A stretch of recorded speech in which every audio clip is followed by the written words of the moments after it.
Hey everybody, this is D Hunter, bringing another action figure review. Today, we're going to look at the DST, or Diamond Select Toys, Invincible Monster Girl Deluxe action figure set. This contains Monster Girl in both her monster form and her human little girl form. I pre-ordered this thing from Big Bad Toy Store, and it's finally here today. So let's take a look at the packaging. As you can see, it's an Amazon original series Invincible Diamond Select Toys Monster Girl Deluxe action figure box set. Here they are on the package. We have the monster form, little girl form, a couple extra heads and hands for the monster. One side, little girl. Other side, the monster. This is the 7th figure in the Invincible line.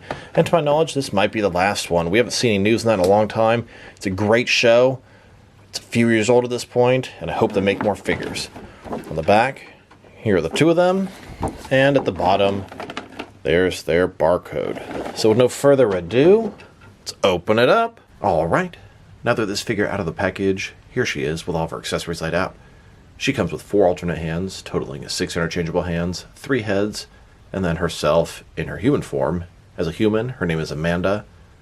She's 24 years old, but has the appearance of a little girl.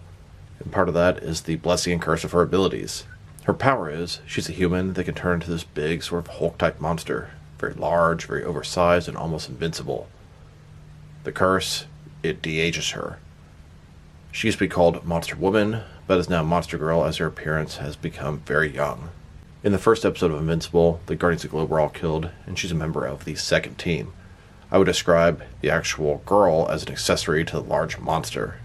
It's kind of weird referring to this big, male-looking monster as Monster Girl, but that's just the card she was dealt. So let's take a look. Kind of looks like Hulk.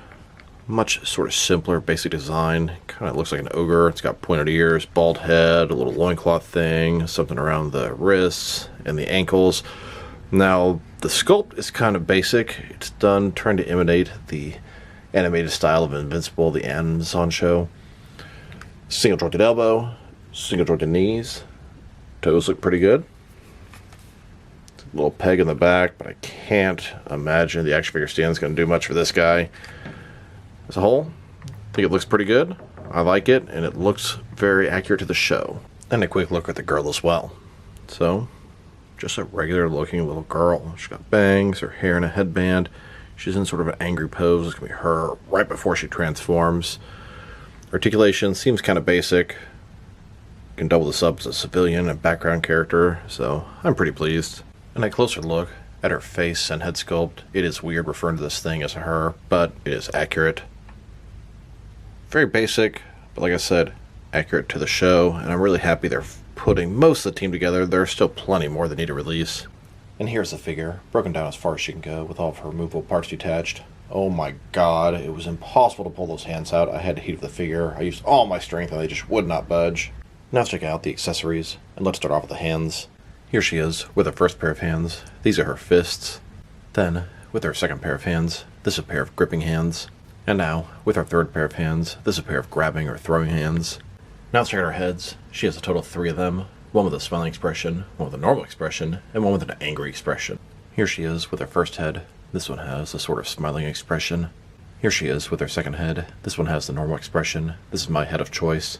And here's the third head, the angry head. This would be great in a fighting situation. Now let's look at the human part of Monster Girl. This is Amanda. Like I said before, she has the appearance of a little girl, and a lot of people treat her that way. It's got to be very frustrating. She has that same sort of animated basic look to her. You can see in her face. She's got brown bangs, brown eyebrows. She's in sort of a hero pose, has her fists out. She's about to transform into Monster Girl. She's got some jeans, not going all the way to the bottom. Tennis shoes. Articulation is minimal at best. Looks like ball joint in the shoulder. Traditional waist swivel. Head on a ball joint. And that looks like about it. Nothing else. But we're all buying her for the monster version. And a closer look at her face and head sculpt. Very, very basic. Just like the show though. Now that we've taken a pretty good look at the figure and her accessories, now for articulation. And there's nothing double jointed here. Some of it's kind of limited, some of it's pretty nice. Starting with the head here, it's on a ball joint. can rotate from side to side. You can look up and down a pretty good amount. You can tilt the head from side to side. Shoulders, also on a ball joint, but goes out less than 90 degrees. Up, down, around. Like I said, pretty basic. It's got a bicep cut below that. Single jointed elbow goes in just a tiny bit less than 90 degrees. The wrist can rotate and it's going to be hinged as well. It's got a ball joint in the torso, rotate from side to side, forward and back, tiny bit. Traditional waist swivel below that. Legs, completely does the splits. Ball joints inside of there. Rotation is minimal at best. They go forward about that far. Back not much. Double jointed knees below that. And then the ankles, forward and back. Rotate, sort of boot cut type thing.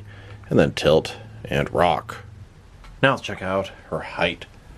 So the monster portion from bottom to the top of the head, about 9.7 inches tall, which is going to translate to 24.5 centimeters. And then the girl version, about 5.4 inches tall. Here's a look at Monster Girl in the city streets in her human form. And then bam, in her monster form. You can see the differences between the two. Just pretend she's transforming right in front of your eyes. Here's Monster Girl and the rest of the Guardians of the Globe. At least the ones they've made so far. Now let's check her out next to some of their action figures, starting off with some of their Invincible figures. Here they are, next to the first wave of Invincible figures, Invincible and Omni-Man. This is definitely the most sought after wave. Then, with the second wave of Invincible figures, this includes Adam Eve, the robot, and a smaller version of the Shrinking Ray. And now, next to the third wave of Invincible figures, this consists of Duplicate and Alan the Alien. Now it is tempting to get 3 Duplicate figures, as you can make them all numbered differently. If I ever find her for really cheap, I'll get a couple more. Here's the entire Diamond Select Toys Invincible line so far. We have Monster Girl in her monster form, Invincible, Omni-Man, Robot, the small version of Shrinking Ray, Adam Eve, Duplicate, Alan the Alien, and then Monster Girl in her human form. Now the next wave of Invincible figures is going to be the Mauler twins, and then Rexplode, giving us most of the main characters, but there's still more Guardians of the Globe they need to make the entire second team. And I would love it if they make the entire first team, but seeing as how they died in the first episode, that's rather unlikely at this point. Now there are some older Invincible figures from the comics, and I wouldn't mind having those to mix in with these guys, but they're kind of old and a little more pricey at this point. Now let's check them out. Next to some action figures from different various companies, so we can see how they fit in both scale and style-wise, in case you know what designs you can mix them with. Since they're Diamond Select toys, they're typically the 7-inch scale. I'm going to start off my comparisons with some of the larger action figure lines I collect, and work way smaller. But first, let's check them out with some of their Diamond Select brothers. In front of you are 5 different action figure lines, all from Diamond Select toys, all 7-inch scale. And now, next to some Jack-specific wrestling figures, and some McFarlane toys. Here they are, next to a damn near empty thing of cat treats. Here they are, next to some DC Direct, and some NECA figures. Then, with both some Mattel and Jazzwares wrestling figures. And now, next to some Mezco and Mattel DC figures. And next, with some Mafex and Hasbro Marvel Legends. And finally, with some SH figure arts and some Jazzwares Fortnite figures. So overall, these figures are cool, but they look kind of bland. Now obviously, everyone's going to be buying this set for Monster Girl in the monster form, more so than the human form, but it's nice to be able to get both. You can have her interacting with the team, like when they're off duty, maybe going into a battle, and then all of a sudden changing into the monster. But, like I said, just looks kind of bland, and I know a lot of it is imitating the art from the show, but the articulation is rather limited. The accessories, yeah, I appreciate all the hands and heads, but that's about it.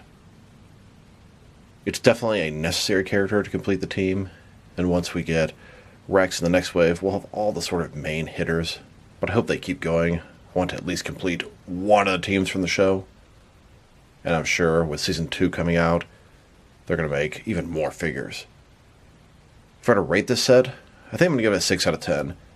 Mainly, they look bland, but I can get past that because they're based off the animation style, and they look pretty accurate.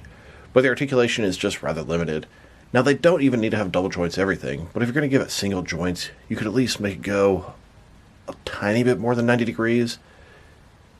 You could have the bicep allowing the sort of elbow to sink in a little bit further. I mean, there are plenty of ways they could do that sort of stuff. The way they are, just a little bit limited. So this is D Hunter. Thank you guys for watching this video. If you liked the video, press like below. If you have anything you want to say about the video, add to the comment section. If you want to see additional action figure reviews from me, press subscribe. I do appreciate you do that. Once again, this is D Hunter. Thank you guys for watching this video, and I'll talk to you guys real soon.